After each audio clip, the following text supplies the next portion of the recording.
Everyone, my name is Vishakha and welcome back two is my prep. Last video में हमने देखे थे principles of manager and 14 principles थे। आज उनमें से कुछ प्रिंसिपल्स को हम डिटेल में पढ़ेंगे। First one is division of work. जैसा कि आपको नाम से समझ आ रहा होगा, वर्क को डिवाइड करना। जितना भी पूरा काम है उसको छोटे छोटे टास्क में या छोटे छोटे यूनिट्स में डिवाइड कर देना। इसे एक एग्जांपल से समझते हैं। सपोज किसी क्लास में टीचर्स ने बच्चों को प्रेजेंटेशन देने को बोला है और कुछ ग्रुप्स डिवाइड कर दिए हैं। कुछ ग्रुप सपोज मान लेते हैं कि एक ग्रुप में 5 बच्चे हैं, उनको प्रेजेंटेशन देनी है। तो अब इस काम को कैसे करा जाए? वो जो 5 बच्चे हैं उनको सिर्फ ये पता है कि उन्हें प्रेजेंटेशन देनी है। तो अगर उस मतलब एक प्रेजेंटेशन देना एक पूरा काम हो गया, उनका ये गोल है कि उन्हें प्रेजेंटेशन देनी है। अब क्या होगा, अगर उनमें से किस जो वर्क जो है वो डिवाइड नहीं किया जाएगा तो सबको कन्फ्यूजन रहेगा। कोई सोचेगा मैं पीपीटी बना लेता हूँ या कोई सोचेगा मैं प्रेजेंटेशन दे लेता हूँ। बट अगर क्या हो, जैसे ग्रुप 5 बच्चों का जो ग्रुप है उनमें से काम को डिवाइड कर दिया जाए। मतलब एक पर्सन का पता है कि वो पर्सन क्या कर सकता है, पीपीटी बना सकता है, तो उसे पीपीटी बनाने को दे दी जाए। एक पर्सन क्या है, बोलने में अच्छा है, तो उसे क्या कर दिया जाए, उसे प्रेजेंटेशन देने को बोल दिया जाए। तो इसी टाइप से जो पूरा काम है उसे छोटे छोटे टास्क में क्या कर दिया जाए, डिवाइड कर दिया जाए। इसी टाइप से प्रिंसिपल है हेनरी फ्योल क्या कहते हैं, ये कहते हैं कि जितना भी पूरा काम है उसे छोटे छोटे यूनिट्स में डिवाइड करके एम्प्लॉयज़ को वो काम देना चाहिए या किसी भी एक पर्सन को काम असाइन करना चाहिए और उसकी कैपेबिलिटी, उसकी क्वालिफिकेशन या उसकी स्किल्स को देखते हुए वो काम देना चाहिए। उससे क्या होगा, उससे जब वो पर्सन अपनी क्वालिटी के हिसाब से या अपने स्किल्स के हिसाब से वो काम करेगा तो उसे स्पेशलाइजेशन आएगी, वो काम वो अच्छा करने लगेगा, उसे डेली वो काम करना होगा, उसमें एफिशिएंसी आएगी, वो कोई वेस्टेज नहीं करेगा काम की और क्या होगा, वो काम एफिशिएंटली पूरा होगा। अब देखते हैं इसके कुछ positive effects. First one is specialization. जो पर्सन एक ही काम को डेली करेगा, बार बार करेगा, उसे स्पेशलाइजेशन आ जाएगी, वो उस काम का परफेक्शन हो जाएगी, उस काम का वो परफेक्शन से करने लगेगा। Next, improves efficiency. एफिशिएंसी मतलब विदाउट एनी वेस्टेज, मतलब वो जो काम है जब उसे स्पेशलाइजेशन आ जाएगी, वो काम अच्छे से करने लगेगा तो ऑब्वियस है कि उसकी एफिशिएंसी भी इंक्रीज हो जाएगी। अब नेक्स्ट क्या है, कुछ कॉन्सिक्वेंसेस हैं। कॉन्सिक्वेंसेस किसके हैं? अगर ये प्रिंसिपल जो है वायलेट होता है, इसे तोड़ा जाता है तो उसके क्या कॉन्सिक्वेंसेस देखने को मिलेंगे या क्या रिजल्ट देखने को मिलेंगे। जो अभी हमने पॉजिटिव इफेक्ट्स पढ़े हैं इसी का अपोजिट हो जाएंगे इसके कॉन्सिक्वेंसेस। लैक ऑफ एफिशिएंसी मतलब एफिशिएंसी नहीं रहेगी। नो स्पेशलाइजेशन, स्पेशलाइजेशन नहीं आएगा। और chances of duplication of work मतलब दोबारा डुप्लीकेशन, काम को बार बार करने के क्या बढ़ जाएंगे, चांसेस बढ़ जाएंगे। फिर से उसी एग्जांपल पे चलते हैं। अगर किसी को यही नहीं पता होगा उस ग्रुप में कि किसको प्रेजेंटेशन देनी है, किसको पीपीटी बनानी है, तो क्या हो सकता है, ऐसा भी हो सकता है कि 2 स्टूडेंट्स दोनों पीपीटी बना लें या दो स्टूडेंट्स प्रिपेयर कर लें प्रेजेंटेशन देने के लिए। ठीक है, तो क्या होता है, ये क्या कॉन्सिक्वेंसेज है, chances of duplication of work. Next one is authority and responsibility. Authority मतलब क्या होता है? ऑथोरिटी मतलब होता है पावर टू टेक डिसीजन। किसी भी डिसीजन को लेने की जो पावर होती है वो क्या होती है, ऑथोरिटी। और रेस्पॉन्सिबिलिटी क्या होती है? रेस्पॉन्सिबिलिटी कह सकते हैं दायित्व। क्या होता है, किसी भी काम को टाइम पे पूरा करने की जो उसकी ऑब्लिगेशन है, जो पूरा करना है, जो जवाबदेही है, वो क्या होगी, रेस्पॉन्सिबिलिटी होगी। हेनरी फ्योल क्या कहते हैं? हेनरी फ्योल कहते हैं कि ऑथोरिटी एंड रेस्पॉन्सिबिलिटी में एक प्रॉपर बैलेंस होना जरूरी है। सपोज एक एग्जांपल लेते हैं। अगर किसी क्लास में एक बच्चे को मॉनिटर बनाया गया है, सभी स्कूल्स में होता है, सभी क्लासेस में होता है, उस बच्चे को बोल दिया गया है कि कोई भी बच्चा बात नहीं करेगा, ठीक है, बट वो बच्चा कोई एक्शन नहीं ले सकता, मतलब उसे कोई अथॉरिटी नहीं दी गई, बस उससे ये बोला गया बच्चा बात नहीं करेगा, दैट मीन्स उसकी रेस्पॉन्सिबिलिटी बन गई कि वो बच्चे बात नहीं करेंगे। तो ऐसा पॉसिबल है कि वो क्लास को चुप करा पाएगा? नहीं, क्योंकि उसे कोई अथॉरिटी ही नहीं मिली है, वो कुछ कर नहीं सकता, उसके पास कोई पावर नहीं है। बट अगर उसे अथॉरिटी दी जाए कि जो भी बच्चा बात करता है उसका नाम लिखो या उसको खड़ा कर दो, तो ये क्या होगा, उसकी अथॉरिटी हो गई। तो उससे क्या होगा, वो रेस्पॉन्सिबिलिटी को अपने अच्छे से और टाइमली और प्रॉपरली पूरा कर पाएगा। वही बात रेस्पॉन्सिबिलिटी की है। अगर किसी को क्या कर दिया गया, किसी को रेस्पॉन्सिबिलिटी नहीं दी गई, सिर्फ अथॉरिटी दे दी गई।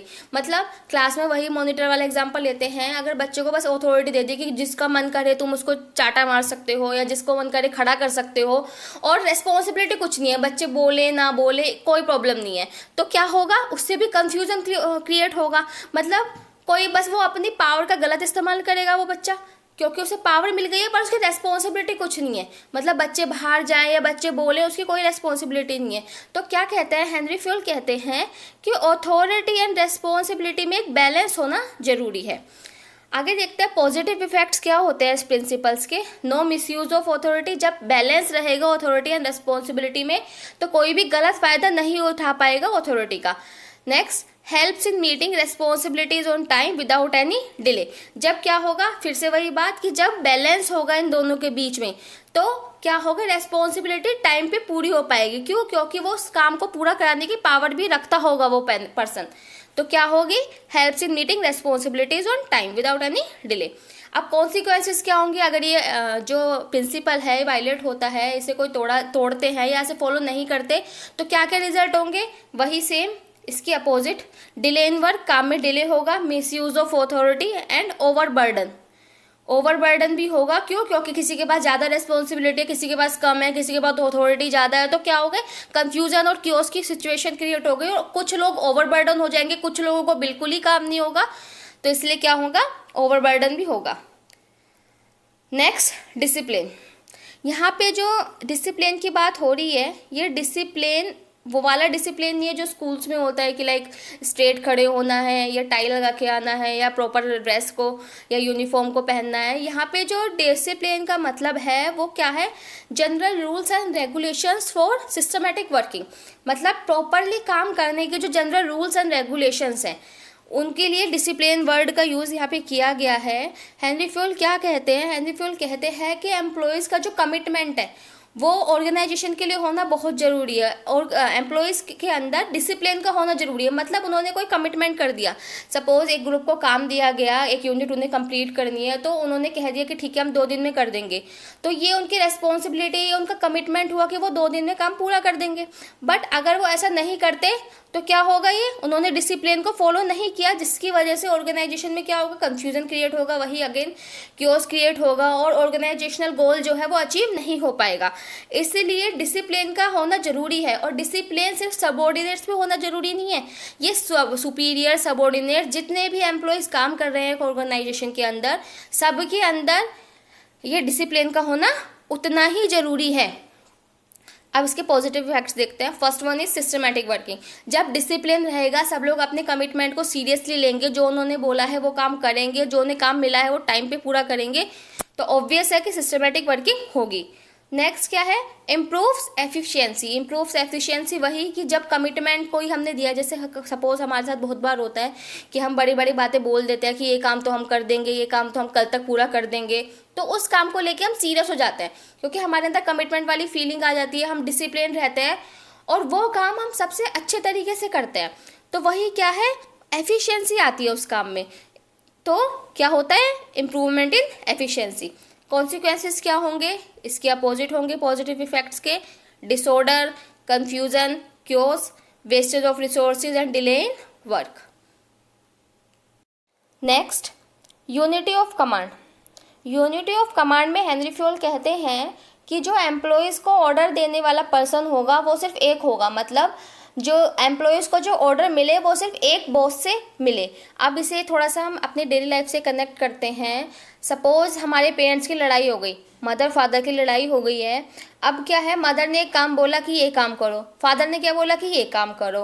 तो अब जो बच्चा है, जो भी उनके चिल्ड्रन है, वो क्या होंगे, वो कंफ्यूज हो जाएंगे कि किसकी बात माने किसकी बात नहीं माने। उनको क्या होगा, कंफ्यूजन होगा। सपोज उन्होंने एक की बात मान भी ली तो दूसरे पर्सन को क्या होगा, प्रॉब्लम होगी, उनकी ईगो क्लैशेज होगी कि हमारी बात नहीं मानी, उनकी बात मान ली। तो क्या है, ये क्या होगा, प्रॉब्लम क्रिएट होगी, कंफ्यूजन क्रिएट होगा। तो यही हेनरी फ्यूल कहना चाहते हैं, अगर बहुत सारे बॉसेस होंगे ऑर्गेनाइजेशन में, सब लोग आ रहे हैं और एम्प्लॉयज़ को अपना बस ऑर्डर देके जा रहे हैं, तो उससे क्या होगा, वो समझ नहीं पाएंगे कि किसकी बात माननी है, किसका ऑर्डर फॉलो करना है, किसका ऑर्डर फॉलो नहीं करना, और वो कन्फ्यूजन में रहेंगे, कोई भी काम प्रॉपरली वो कर ही नहीं पाएंगे। इसलिए उनका मानना है कि जो ऑर्डर देने वाला पर्सन होगा वो सिर्फ एक होना चाहिए। इसके पॉजिटिव इफेक्ट्स क्या है? सबसे पहले तो कोई कंफ्यूजन नहीं रहेगा, एक बॉस ने एक ऑर्डर दिया वो फॉलो करना है, सिंपल है। कोई किसी की ईगो क्लैश नहीं होगी।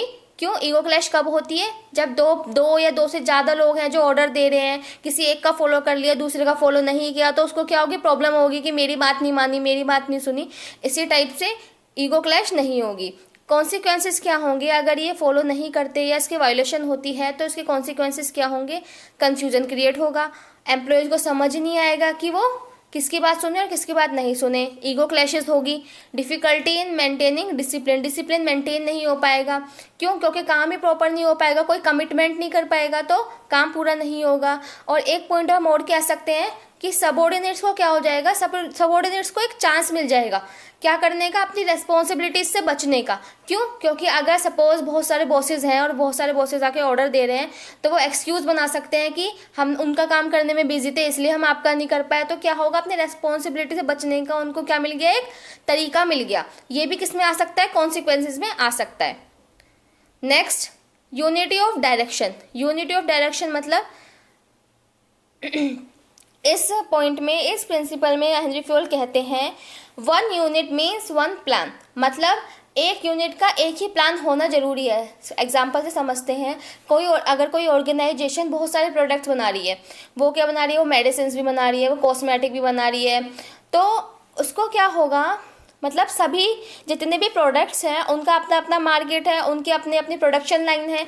अगर ये चीज़ क्लियर नहीं होगी एम्प्लॉयज़ को कि उन्हें किस डायरेक्शन में काम करना है, तो वो क्या होंगे, कन्फ्यूजन उनको क्रिएट होगा, उनको यही नहीं पता चलेगा क्या काम करना है क्या नहीं। तो हेनरी फ्यूल का कहना है कि एम्प्लॉयज़ को क्या होना चाहिए, एम्प्लॉयज़ को पता होना चाहिए कि उनका जो मोटिव है, जो वो काम कर रहे हैं, उसकी डायरेक्शन क्या है। सिर्फ एक डायरेक्शन है, वो है ऑर्गेनाइजेशनल गोल को अचीव करने की। तो ये इसी चीज़ पे फोकस करते हैं, इसी चीज़ पे जोर देते हैं कि हर एक डिपार्टमेंट को, हर एक डिपार्टमेंट को या हर एक यूनिट को पता होना चाहिए कि उनका एक कॉमन ऑब्जेक्टिव होना चाहिए। मतलब उन्हें क्या एक कॉमन ऑब्जेक्टिव को फॉलो करना है, ये उनका ऑब्जेक्टिव है, बस उन्हें बस यही फॉलो करना है। ये सभी लोगों को पता होना चाहिए, जिसकी वजह से क्या होगा, जिसकी वजह से प्रॉब्लम क्रिएट नहीं होगी। इसके पॉजिटिव इफेक्ट्स क्या हैं? Achievement of goal. सबसे पहले तो गोल अचीव हो जाएगा क्योंकि सबको पता रहेगा कि उन्हें किस डायरेक्शन में काम करना है। Next, unification of efforts. Unification of efforts मतलब जितने भी लोग मेहनत कर रहे हैं, जो भी एफर्ट्स कर रहे हैं, उसमें यूनिटी आ जाएगी, सब लोग मिल बांट के क्या कर पाएंगे, काम कर पाएंगे। इसके कॉन्सिक्वेंसेस क्या होंगे? कॉन्सिक्वेंसेस होंगे लैक ऑफ कोऑर्डिनेशन। कोऑर्डिनेशन नहीं बनेगा अगर ये ऑर्गेनाइजेशन में ये अप्लाई नहीं किया जाता या इसका वायलेशन होता है, यूनिटी ऑफ डायरेक्शन नहीं दी पाती, तो कोऑर्डिनेशन नहीं बन पाएगा। क्यों? क्योंकि कुछ पर्सन सोचेंगे, कुछ एम्प्लॉय सोचेंगे कि दूसरा गोल अचीव करना है, कुछ सोचेंगे दूसरा गोल अचीव करना है, तो कोऑर्डिनेशन नहीं होगा, वो मिल बांट के काम नहीं कर पाएंगे। Next, wastage of efforts and resources. जब वो मिल बांट के काम ही नहीं कर पाएंगे, उन्हें पता ही नहीं होगा उन्हें किस डायरेक्शन में काम करना है, तो उनके एफर्ट्स भी वेस्ट होंगे और रिसोर्सेज भी वेस्ट होंगे। नेक्स्ट, डिफ़िकल्टी इन अचीविंग गोल। जो गोल है, जो कॉमन गोल है, वो अचीव नहीं हो पाएगा। क्यों? क्योंकि पता ही नहीं होगा एम्प्लॉयज़ को कि उन्हें किस डायरेक्शन में जाके काम करना है, उन्हें डायरेक्शन दी नहीं है, यूनिटी नहीं है डायरेक्शन में, इसलिए क्या होगा, डिफ़िकल्टी इन अचीविंग गोल्स। आज के लिए हम इतने ही प्रिंसिपल्स को करते हैं। नेक्स्ट वीडियो में हम रिमेनिंग प्रिंसिपल्स जो हैं उनको अच्छे से कवर करेंगे। Thank you so much for watching. Be connected and don't forget to like, share and subscribe.